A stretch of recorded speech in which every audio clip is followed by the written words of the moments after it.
Hi everyone, thank you so much for joining us in the Stampex Auditorium. Our next talk is by Christopher Harman. He is going to present Great Britain, the work of De La Rue from 1853 until the Consolidated Contract of 1881. Thank you so much, Chris, for joining us for this Stampex talk. It's a pleasure to have you here, and I'll hand over to you. Thank you very much. Yes, not the first one I've done, but it's the first one I've done here on De La Rue. I'm normally known for Perkins Bacon work.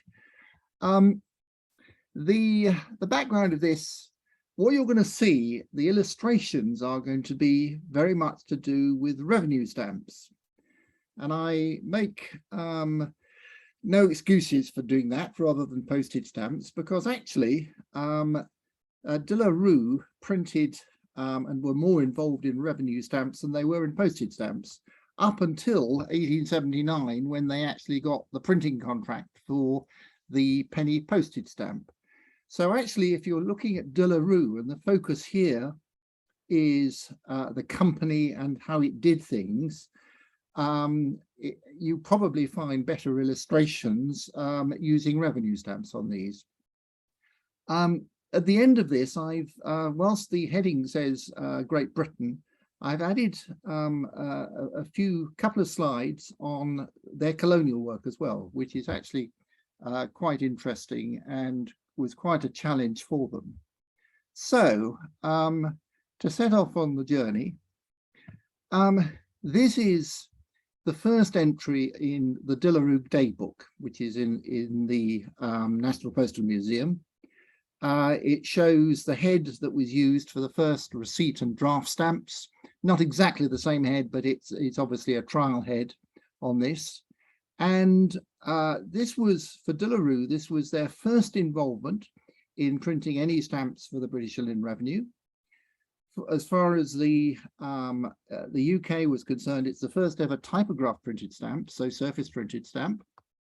It also is the first officially perforated stamp. Previously, we had Henry Archer and his trials, but the first postage stamp, which was the penny red, did not come in until February 1854, and these came in. These particular stamps came in October 1853. Actually, the 10th of October 1853, which people say, why the 10th? It's all to do with the Julian and Gregorian calendar. It's actually the quarter day, which is the 29th of September, plus the 11 days which were lost in 1752 when the calendar changed. So 10th of October is actually there is a logic for that, not just random. So this is the head die. The description in the daybook is that there was experiment in multiplying a drawing from Mr. Thompson. Mr. Thompson being the guy who actually designed the Mulready, so he was still doing things at that stage, and that didn't work very well. What they ended up with was the penny receipt stamp, and in total there were 4 plates of that. These are imprimatas from the registration sheets with the plate numbers showing what plates they were for. The first plate never had, at this stage, never had a number on it, but those are the 4 plates there. As I said, they were the first perforated stamp, and the perforator, which I will come back to in other ways later on, the first perforator that was used was the Napier comb perforator, which was housed in Somerset House.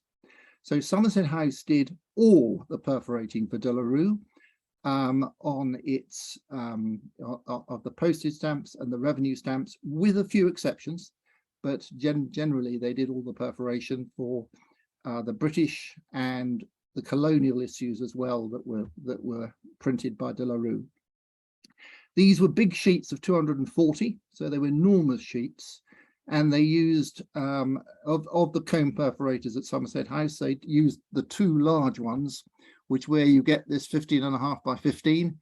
If people collect the high value 10 shillings, 5 shillings, etc. of the postage stamps, they will be familiar with that. And if you collect other revenue stamps, you'll equally be familiar, because this size of stamp generally is perforated 15.5 by 15. These two pieces, you can see the enlarged scans there of the differences between plates 1 and 2 and plates 3 and 4, which is shown. One of the other things I'll just point out to you is you can see the long stamp on the top one and the short stamps, because the first strike of the perforator wasn't always in the right place, and they used the first strike to realign it so that they got it correct for the rest of the sheet. Parallel to the first receipt stamp was a draft, and these are again imprimaturs, so from the registration sheet. There are no plate numbers at all on the draft stamps, although the plates were numbered 5 and 6 within the records.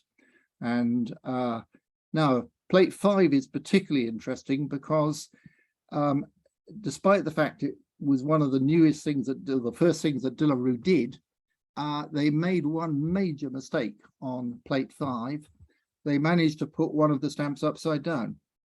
So row 5, number 11 is inverted. So you get a Stampex pair like that.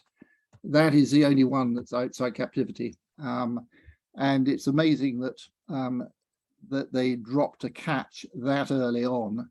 It is, I don't think they ever did it again, but certainly, so that explains why you've got two different states of the plate 5 imprimatur.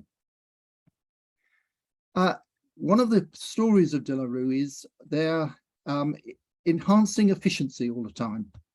And enhancing efficiency meant trying to find ways of doing things better to give them wider margins. They regularly did not pass on those wider margins to their customers. What it did was just improve their profits on that. And the other thing you see within De La Rue is this love affair with lilac and green inks, which were the two fugitive colors. They were obsessed with the security aspect, where people could not remove manuscript obliterations, and green and lilac purple are the two fugitive colors that they used extensively within their work, particularly in the revenue area.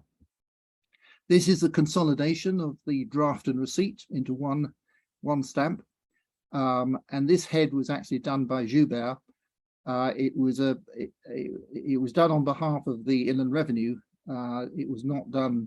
They actually paid his invoice, not De La Rue. But this fine head is definitely one up on the previous rather crude ones. You will see imprimatur plate 9, which was the first imprimatur of this design. There is in fact no plate number on it. So you had 1, 2, 3, 4, 5, 6, 7, 8 on the draft and receipts, 9 no number, and then 10, and the numbering started and was consistent thereafter. These are the issued stamps, other than the top one, which has got this rather strange oval on it. It has been seen on one or two things. It's thought to be done in Somerset House on one of their proof sheets. And the Phillips collection has another example of this together with those shown here. So that is the issued stamp. Still large sheets, large stamps, sheets of 240 perforated by the Napier cone perforators with the 15.5 by 15.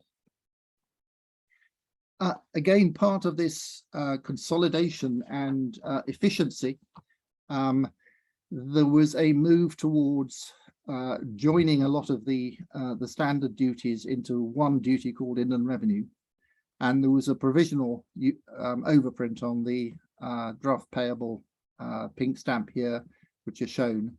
The reason that this was specifically issued was if you got a copy of a birth certificate or a death certificate or a baptism certificate, it cost a penny, and it came into it started on the 3rd of April 1860, and that is an example used for its proper usage. So the Inland Revenue design was a completely new design, and this is one of the areas where you get an overlap with the postage stamps, because the heads that shown on the head dies at the top are the same as those used for the equivalent postage stamps of 4.6 shilling. So the first surface printed stamps of De La Rue. The die proof at the bottom is very unusual, because it shows both the plate number and what we call the current number. The plate number is the numbering within a design. The current number is numbered across a whole range of designs. So current number 219 happens to be the Inland Revenue penny. Current number 220 could be the threepenny postage stamp. And it was a dual numbering system that both Perkins Bacon and De La Rue used throughout that. But to find it on a die proof is very unusual. I think there are a couple of comparable ones in existence, but not something you normally see. One of the advantages of collecting revenues is you can get some of these beautiful hand-drawn or other coloured essays and things. And the sixpenny one at the top is, I think, an absolutely gorgeous one. The other ones are the issued design. Almost certainly the coloured ones come from one of the exhibitions, the 1867 Paris exhibition, where De La Rue had a stand and showed a lot of these things. And there's an eyewitness account of the exhibition identifying exactly what was shown. And this is included within that. That is the issued stamps, a series of watermarks through their usage. So the same fugitive lilac stamps, range of watermarks, as you see, go from 1860 right up to 1881 on that.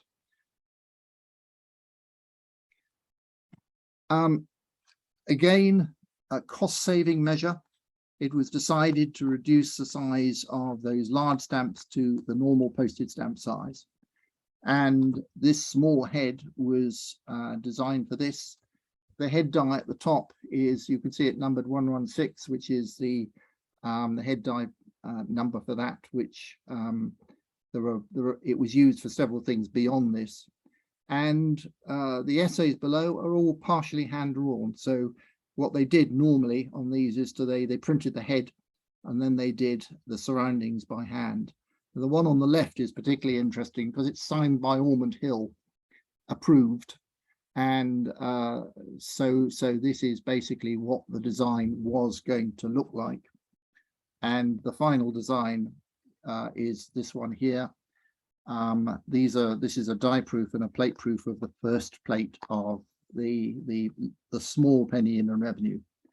And so the one at the top right is a strange thing. There was obviously a thought about adding additional language to it, which never actually happened. So, however, the problem with that penny was that in the bad light, it was muddled with the sixpenny lilac, and they decided that they needed to change the design to make it more distinctive. Those are the sixpennies. They actually changed the color of the sixpenny at about this time as well, and that wasn't good enough. And this very unusual affair here, where De La Rue made a little triple plate.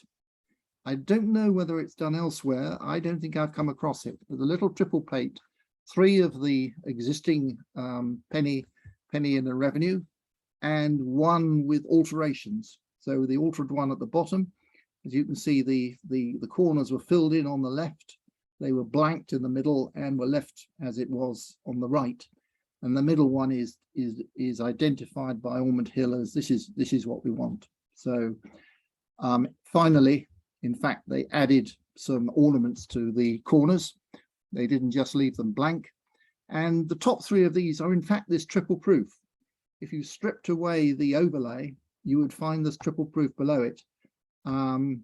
There is a certain temptation, but I've resisted it, and I think it's this is how they were done. And the corners are various types of suggested ornamentation, and the one down the bottom is the finally accepted one. One of the points of looking at these revenues, this was the stamp that De La Rue printed more of than any other stamp until they took over the penny postage contract. And they had these plates for the small penny on their press all the time, basically. They printed millions and millions and millions of them. And this is a series of experiments that they did with plate 52, whereby they took black proof prints of sheet 1, etc., up to right up to the 30s. So every 1,000, 5, 10, 15, 20, 25, 30, etc. Plate 52, in fact, printed 40,000 sheets in total. These blocks have cut off the registration sheets. And at one time, I was actually in the British Library looking at the big ledgers where they have these black proof sheets. And I included within there was several of these small Inland Revenue stamps, including plate 50, including plate 51. And I said to David Beach, I wonder if you've got plate 52. No, blank. No plate 52, and then plate 53 afterwards. Until we came to the back pages of the ledger, and there were a series of cut down proof sheets on the back pages of that particular ledger, and each one of them had a block of 9 that had been chopped from it. And I said, I've got those. And he said, hang on a minute, I'll go and check. And so he went out the back and he said, you're safe. It was like that when they arrived here. So you haven't got anything to worry about. So anyway, these are cut from those black proof sheets, and they show they were testing for wear as the plate progressed. And so I haven't got a complete set of them, but I've got a couple beyond this as well, which I think was quite an interesting little episode. That the fact that they had these plates on their press all the time meant that they were used for a lot of experimentation. And De La Rue, for reasons which have escaped me so far, they kept playing with the head of this. Die 1 head is the one with the shaded spandrels. Die 2 is when they cleared it. And there's a series of other ones right up to the late 1870s showing here, including at least 2 designs. No, I think there are actually 2 designs where plates were never made. In other words, they'd tried looking at improving the head design, but actually never got as far as making a plate itself.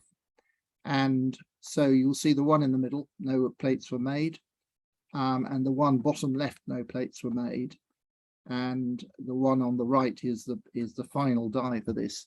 Don't know why, but they were obsessed with improving matters, whether it was the deepening of the lines or whatever, with where the machines were working faster than previously, therefore you needed more robust impressions. I don't know, but they were definitely, when they had things to experiment on, they tended to use these ones that they did most of. That shows the same thing for those that the plates were made. These are cut from the imprimatur sheets, so they're the registration examples, showing the plate numbering in the margin. After from plate 140 onwards, the watermark changed and there are no marginal markings at all. Despite Stanley Gibbons being clever enough to say what the plates are, I don't know how they know, because I don't think anybody else does. But certainly plates up to 144 were made, which the last ones had a different watermark. So 1879, De La Rue pitched for the postage contract for the penny stamp and won, hands down. None of the other ones got really anywhere near it. They were very, very well involved with the the Inland Revenue at that stage, and they were going to win it definitely. And the penny Venetian red came in 1879, and here's some plate proofs, die proofs, and imprimatas showing that. Also, the new crown paper came in, the imperial crown, and that was used from here on. Part of the contract, they submitted colour trials showing what they could do with various shades of what were called red. So in the middle is closest, I suppose, to the Venetian red of the issued penny. Plate 127 happened to be on the press, and so there's a series of colour trials using plate 127 to show what they could do using the little Inland Revenue one as part of the tender for the postage stamp. And so there's some examples there showing the plate numbers. In 1880, they took over the printing of the other low values, so the halfpenny, penny, halfpenny, twopence, and Perkins Bacon were elbowed out at that stage. And so De La Rue basically did the whole lot. The 5-penny stamp came a little bit later, but is normally thought of as part of this set, the 1880 sort of provisional set. These are colour trials, again, plate 127, which was on the press. These are colour trials. Obviously, if you look at a blue and a green like this is UPU colours. There seems to be no record of when they were done and specifically why they were done. That seems to fit with what they are. Much scarcer than the reddish colours. Very, very unusual. These came up many years ago at HR Harman in complete strips of the bottom 2 rows, and I took one half and Bill Bird took the other half. So very pretty. My favourite is the green one, I think, by a margin.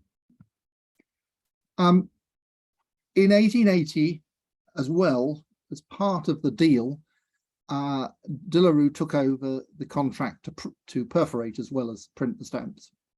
And so Somerset House basically sold the Napier comb perforators, which at that stage was either 5 or 6, I can't remember, including the 2 big ones, to De La Rue. And De La Rue took over absolutely everything from Somerset House.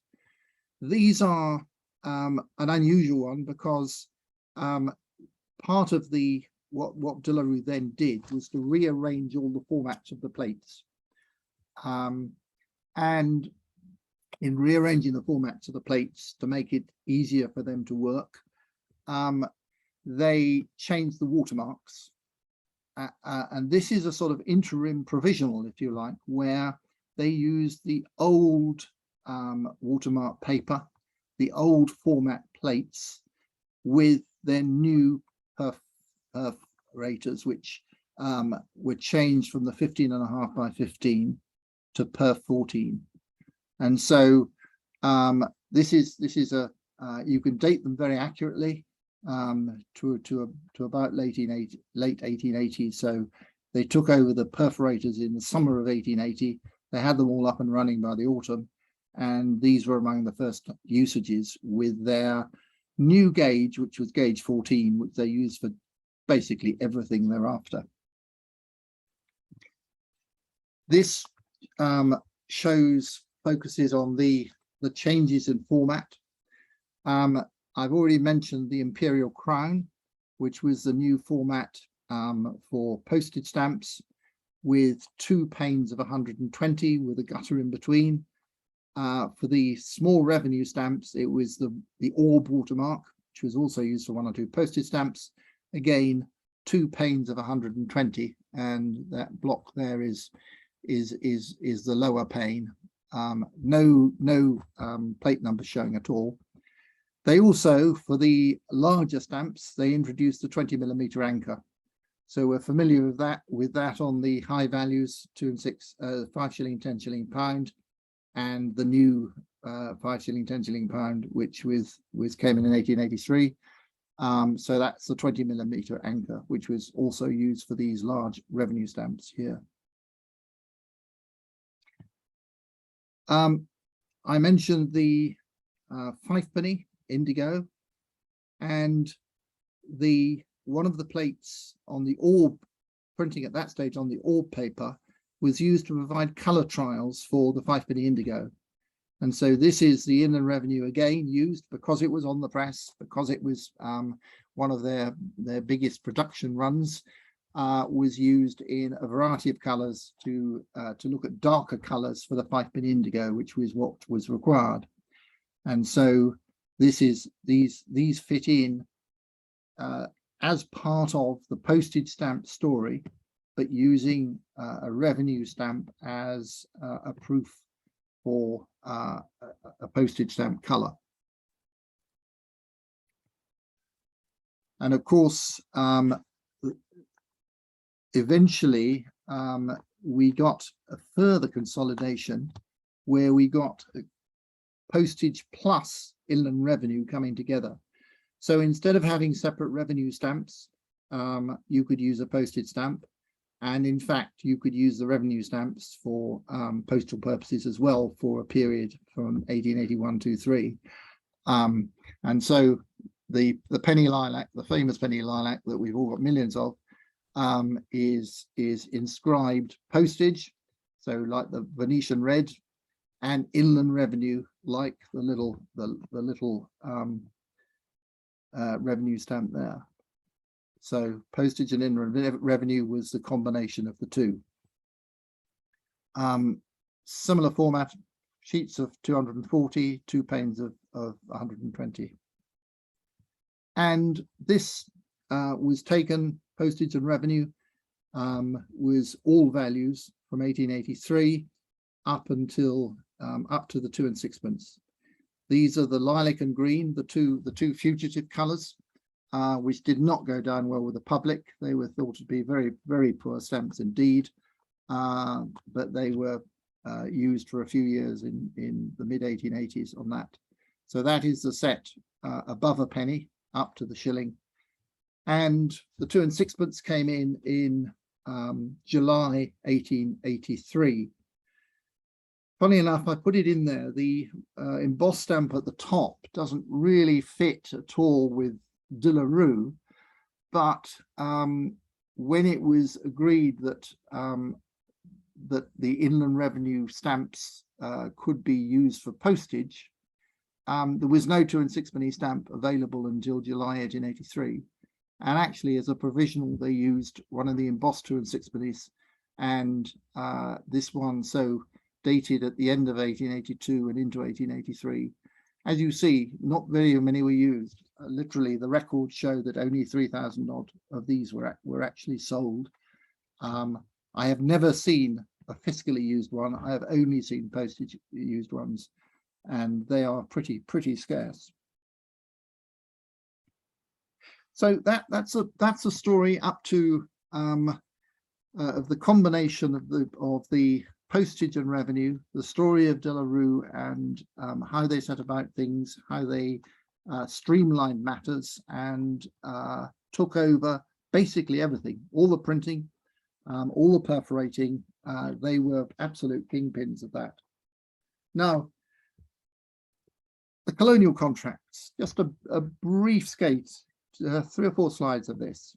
I did this because I had a long conversation with somebody who was showing De La Rue as a subject at an exhibition, and we got into discussing what De La Rue did in the colonial, and unlike like the UK, the vast majority of their colonial output was perforated by the Napier machines at Somerset House. So what you see at the top there is the typical panes of 60, wing margin between 2 panes, left and right, and the wing margin perforated down the middle. And that is a Somerset House Napier machine perforation. and absolutely typical of basically every colony. And so the one at the bottom is interesting because it shows the Napier machine as a comb machine, because if you look at the right hand edge, you see the missing pin going multiplied down under on the first, second and third rows of that. And so that was just demonstrating that, really. In January 1862, Perkins Bacon basically were told by the Crown agents, hand back all your plates, all your dies. We have withdrawn the contract from you for printing the Crown agent material. They did print some other ones as well, which went on longer, but the Crown agents took this all back. And what did they do? They gave them to De La Rue. De La Rue hated two things, one of which they hated printing from the recessed printing, the line engraved process, because they were built around the typographed surface printed method. And so they had really very little skill in printing with the different inks that were required for the recessed printed. Equally, most of the plates were not terribly well laid down and were odd shapes and sizes. And how on earth did they perforate them? They hadn't at that stage done really any perforation at all. It had always done at Somerset House. So here we are, they're handed a real problem in January 1862. What on earth do we do? They obviously had some perforators with probably for checks and things like this within their archive. And initially, the first year, they spent time trying to work out how they did it. You get these fairly crude looking stamps, which are not terribly well printed. And so Trinidad, Bahamas, there was also a Ceylon one where they used this perforation. And they used a line perforator, not a comb perforator, so one line at a time, that drilled really quite big holes. And this is Trinidad and Bahamas with those. They weren't actually terribly good at that either, because they kept finding when they checked the sheets that they had missed a row, and they obviously had somebody at the side who did the repair work on the row when they missed one. And so on the edge of the sheet, you occasionally, and they're among the great rarities of the world among these stamps, you get the outside edge perforated by a different line perforator. And these are three examples of that, where you've got perf 11 at the top in the Bahamas, and on the left on the Trinidad, in the Trinidad there. So that was their repair job.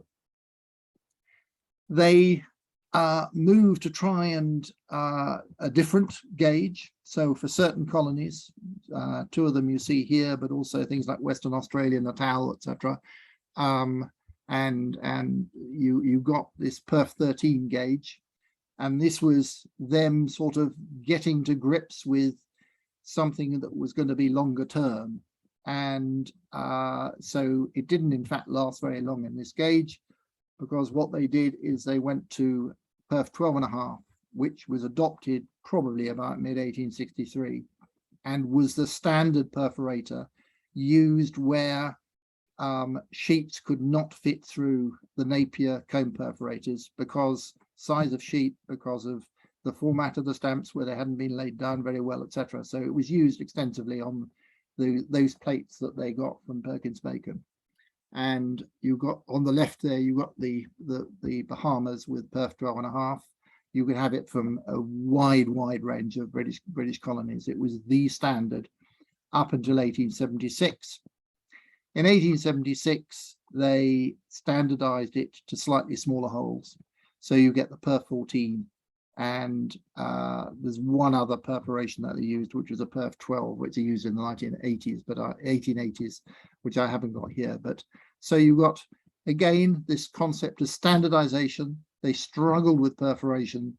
They tried various things. They got down to a standard, which was the perf 12.5, and then decided to change the standard to 14. The perf 12.5 was used for a number of things. If you collect revenues of GB, there are a number of revenues that are perforated 12.5. So they used the colonial line perforator, probably because it was a small print run. If you collect something like Cape of Good Hope revenues, which are the large stamps, so you would have thought should be all perforated 15.5 by 15 on the Napier machines. They are, except a few aren't. And the except a few aren't are line per 14, and eventually they become per 14. So line per 12.5 and eventually become 14. So again, you can see the pattern of the way that De La Rue's addressed this and evolved through the period. So thank you very much for listening to that. I hope there was some eye appeal to it, and I hope there was enough interest. Thank you. Thank you so much, Chris. That was really wonderful. Thank you so much for taking the time. We do have some questions. Please do, if you're watching, please do add your questions into the little Q&A or put them in the chat for me. Chris is going to answer some questions now. So Chris, just it's from a gentleman called Nikos, and he has commented, they wanted perforation and to hit the competitor Perkins on matters, the line engraved suffered, better plates laid down, more fugitive inks, better perforations, etc. The comment, wonderful presentation, outstanding material, thank you very much. Yes, I mean, he's absolutely correct. I mean, De La Rue were fearsome competitors. They wanted to rule the world, and they were actually very, very single-minded in doing that.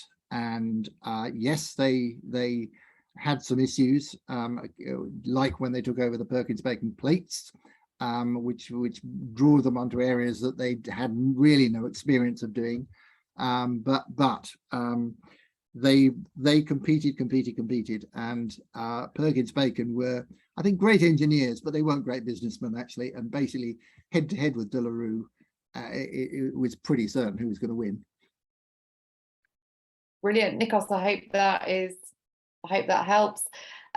If anyone wants to watch the talk again, it will be available in the auditorium in about an hour's time, so you can go back and have another quick look. Please do head back into the show, have a chat with the dealers there, the PTS members, auction houses. Don't forget to check out the round tables. And if you want more information, head to the website stampexinternational.com. Chris, we've got another couple of questions here. Penny says, thank you for a wonderful presentation. Please forgive my beginner level question. On a few of the proofs, we saw the inscription before hardening.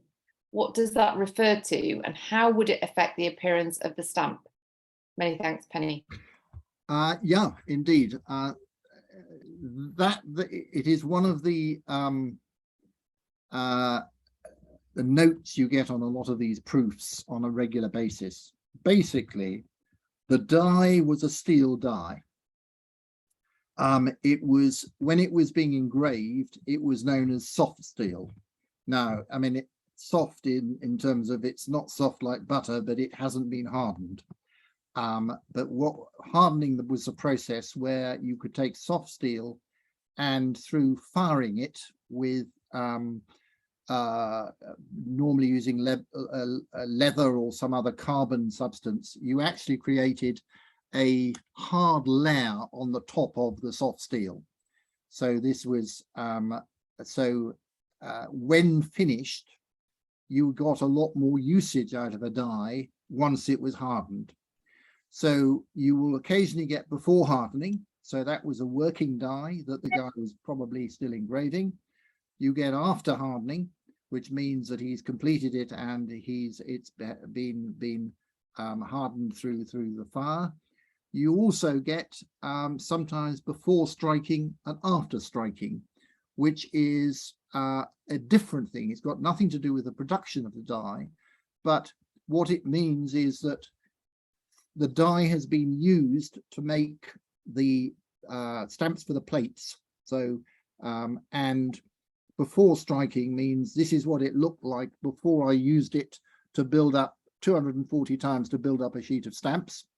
And after striking means I've finished building up that 240 sheet of stamps, and I have taken a print of the die to ensure that it is still in good condition. So basically there are those 4 annotations that you quite often get on the dies. Not all of them have it, but it is a fairly regular annotation on those dies. Wonderful, thanks, Chris. Penny, I hope that helps and answers your question. I just have a note here from Olaf. He says, thank you so much for an interesting speech. Greetings from Olaf, Germany, GBPS. Up to our next Zoom meeting. I think he's just saying. Very nice. So I'm sure, so he's winding himself up for Essen, no doubt, and Ibra. Excellent. I'm afraid I will not be there. Ah.